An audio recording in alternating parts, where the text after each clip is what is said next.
میں ہو, ایجوکیشن کے بارے میں ہو, تعلیم کے بارے میں ہو, یہی ان کی ایک سوچ ہے. کبھی کبھی بڑا افسوس بھی ہوتا ہے. میں کل 2 دن شگاؤں نام سنا ہوگا, وہاں پر بائی الیکشن چل رہا ہے.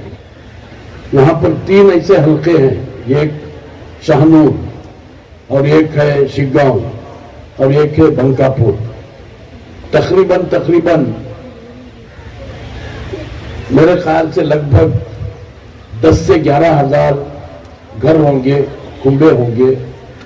کیونکہ 70,000 ووٹ ہیں تو میں سمجھتا ہوں کہ ایک گھر میں مطلب 5-6 بھی لوگ رہیں تو تقریباً 15,000 گھر ہوں گے. بڑا افسوس ہوتا ہے دیکھ کر کہ بڑی غربت ہے وہاں پر. تعلیمی اعتبار سے بھی مطلب بہت کم اثاثہ ان کے پاس ہے بچوں کو تعلیم دینے کے لیے. اور اقتصادی حالت, اکانومک کنڈیشن, وہ بھی دیکھنے کے بعد پتہ چلتا ہے کہ بس 15-20 ہزار روپے کے انکم میں ان کی زندگی گزر رہی ہے. تو ایک طرف جب اس طریقے کے پروگرام میں ہم جاتے ہیں تو ہم کو پتہ چلتا ہے کہ یہ کتنی بڑی خدمت ہے, اور اس خدمت کو کوئی ایکسپیکٹیشن کے بغیر یہ لوگ انجام دے رہے ہیں. تو ہمارا بھی یہ فرض بنتا ہے کہ ہم اگر ان کے ساتھ کھڑے رہیں اور ان کو ہاتھ میں ہاتھ ملا کر ان کے ساتھ چلتے رہیں. اور میں یہ ہم پر یقین دلانا چاہوں گا کہ اس کار خیر میں ہر وقت ہمارا ساتھ آپ لوگوں کے ساتھ رہے گا. میں اور ایک آگے بڑھ کر یہ کہنا چاہوں گا کہ اللہ تعالیٰ نے آپ لوگوں کو ایک موقع دیا ہے. اللہ تعالیٰ نے آپ لوگوں کو ایک اللہ کی طرف سے آپ لوگوں کو چنا گیا ہے کہ آپ لوگ اس قوم کی بہتری کے لیے, اس قوم کی خدمت کرنے کے لیے آپ لوگوں کو چنا گیا ہے. میں آپ سے میرے طرف سے ایک اور گزارش کرنا چاہوں گا کہ ایک پروگرام اور آپ بنائیں. کوئی ایک ایسا علاقہ آپ نکالیں, آئیڈینٹیفائی کریں, یہاں سے بالکل قریب, مطلب دیور جیو محلی کا علاقہ ہے یا کارڈگنڈ محلی کا علاقہ ہے, یا آپ کے پاس مودی مسجد کا علاقہ ہے یا کافی گوٹ کا علاقہ ہے. وہاں پر کافی لوگ, ہمارے لوگ وہاں پر بستے ہیں. تو اس کا ایک سروے کروائیں. وہ سروے کروا کر آپ اس نتیجے پر پہنچ سکیں گے کہ بھئی کہ فیملیز ان کی سٹیٹس کیا ہے, ان کے گھر پہ کون کام کرنے والا ہے, حالات کیا ہیں, ان کی صحت کیسی ہے, ان کے گھر پہ کون تعلیم یافتہ ہے, کون تعلیم یافتہ نہیں ہے. ابھی میں ڈاکٹر اسیمہ بانو صاحبہ کے ساتھ بیٹھا ہوا تھا تو مجھے بتا رہے تھے کہ ایک لڑکا جو بنگلور میڈیکل کالج میں زیر تعلیم تھا اور کووڈ کے زمانے میں اس نے کورس چھوڑ کر کوئی پرائیویٹ کمپنی میں کام کرنا شروع کر دیا.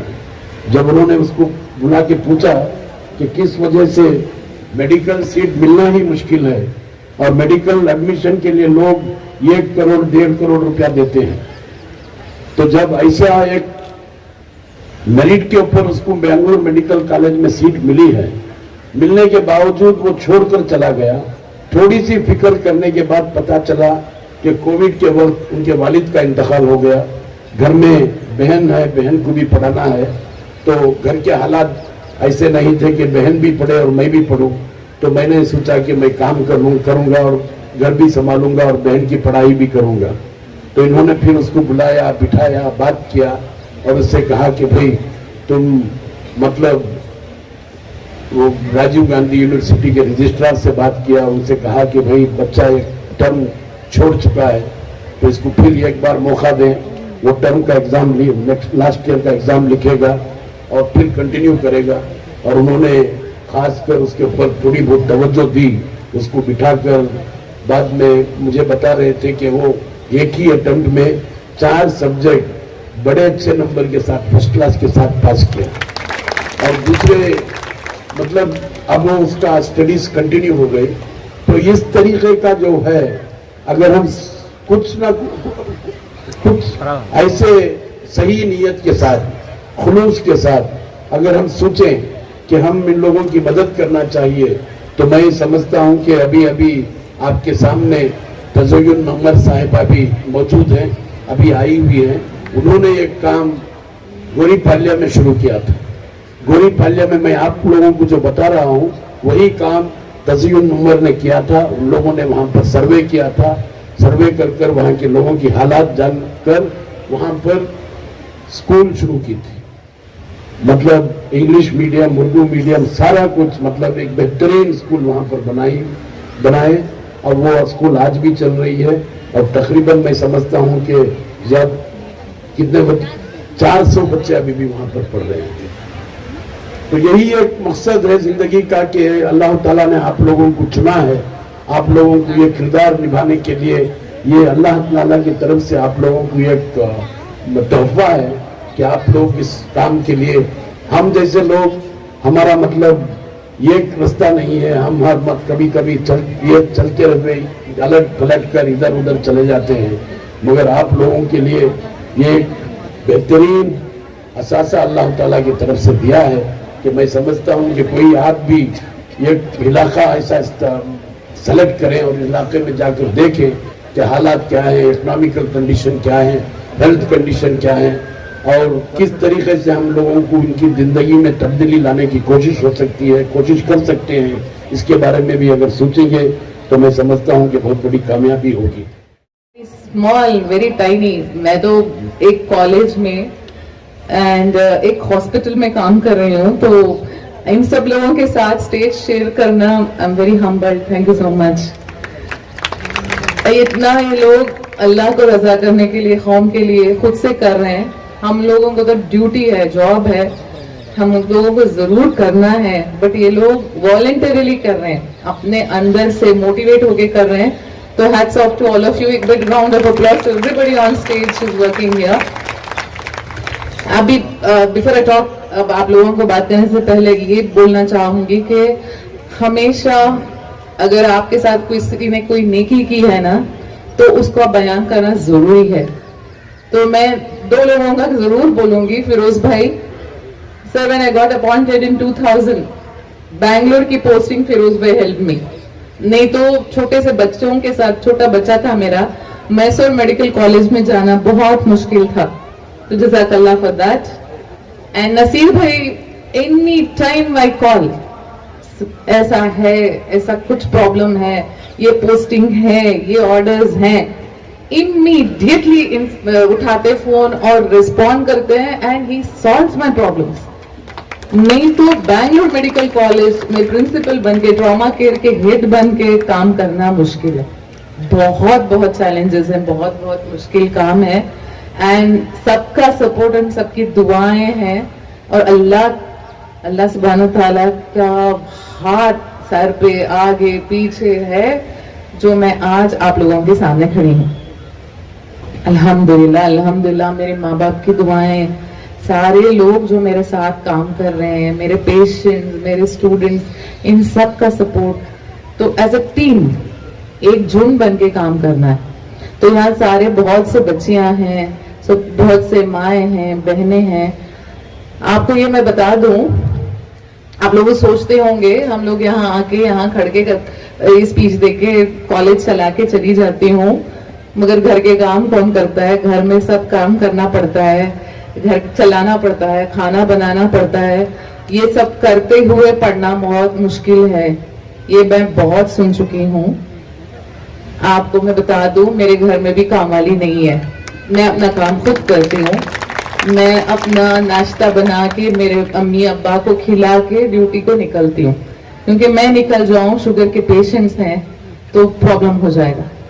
اینڈ الحمدللہ میری چھوٹی سی پوتری ہے 5 مہینے کی, تو وہ میرے پاس رہتی ہے. میری بہو پڑھ رہی ہے, وہ بھی MD کر رہی ہے بنگلور میڈیکل کالج میں, تو اس کو انکریج کرنے کے لیے وہ بچی میرے پاس ساتھ رہتی ہے. And I am trying to وہ ہیلپ مائی بہو ٹو گیٹ اے ڈگری. تو پرابلمز ہر ایک کے گھر میں ہوتے ہیں, ہر ایک کے پرابلمز بھی سیم ہے, ہر ایک کے چیلنجز بھی سیم ہے. سب کام سب چیزوں کے ساتھ الحمدللہ اگر آپ لوگ ہمت کر لینا, تھوڑی سی یہ دماغ میں لا لیں کہ یہ what do you say, firm